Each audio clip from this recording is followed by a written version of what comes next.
এই আবেদনসমূহ আমি জিলা পৰ্যায়লৈ নিৰ্বাচিত কৰিম আৰু সমগ্ৰ অসমৰ প্ৰতিখন জিলাৰ পৰাই সমানুপাতিকভাৱে আমি হিতাধিকাৰী নিৰ্বাচনৰ প্ৰচেষ্টা কৰিম।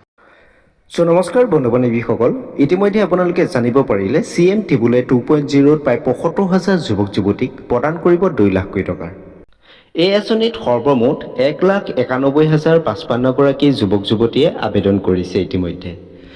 ১,৯১,৫৫ গৰাকী যুৱক যুৱতীৰ ভিতৰত মাত্ৰ ৭৫,০০০ যুৱক যুৱতীকে এই আঁচনিৰ ধনসমূহ প্ৰদান কৰিব আৰু বাকী যিসকল যুৱক যুৱতী আছিলে এই যুৱক যুৱতী সম্ভৱ চিলেকশ্যনৰ প্ৰব্লেমৰ কাৰণে তেওঁলোকে এই আঁচনিৰ ধনসমূহ লাভ নকৰিব, তেওঁলোকে নেক্সট বাৰ আকৌ ট্ৰাই কৰিব পাৰিব। এতিয়া কথা হ'ল, এই যি ৭৫,০০০ যুৱক যুৱতীৰ ভিতৰত আপোনালোকৰ নিজৰ নামটো আছেনে নাই, কেনেদৰে চেক কৰিব, আজি এই ভিডিঅ'টোত মই আপোনালোকক জনাই দিম। এইখিনিতে মই আপোনালোকক এটা কথা জনাই দিব বিচাৰোঁ। যোৱাৰ পৰা যে CM টিবুলেৰ 1.0 25,০০০ যুৱক যুৱতীক ১ লাখ টকাৰ প্ৰদান কৰিছিলে, এই যুৱক যুৱতীসকলৰ ভিতৰত ময়ো এজন বেনিফিচিয়াৰী আছিলোঁ যি ১ লাখ টকাৰ অসম চৰকাৰৰ ফালৰ পৰা লাভ কৰিছিলোঁ।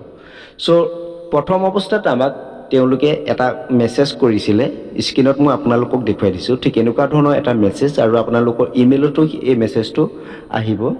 যদি এই মেছেজটো আহে তেতিয়াহ'লে আপোনালোকে নিশ্চয় জানিব পাৰিব যে আপোনালোকে চিলেকশ্যন হৈছে বা আপোনালোকে CM টিবুলেৰ 2.0ত আপোনালোকৰ নিজৰ নামটো অন্তৰ্ভুক্ত হৈ গৈছে আৰু আপোনালোকে ২ লাখ টকাটো লাভ কৰিব।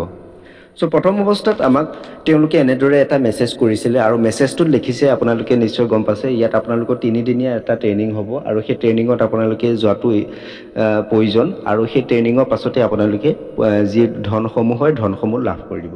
এইবাৰ ঠিক তেনেদৰে নকৰি পেলাই বেলেগ এটা প্ৰচেছতো তেওঁলোকে কৰিব পাৰে, কিন্তু মই এটা আৰ্হি দিছোঁ কাৰণ অফিচিয়েল কোনো ধৰণৰ ইয়াত আপডেট অহা নাই, গতিকে মই আপোনালোকক এটা আৰ্হি দিবলৈ বিচাৰিছোঁ।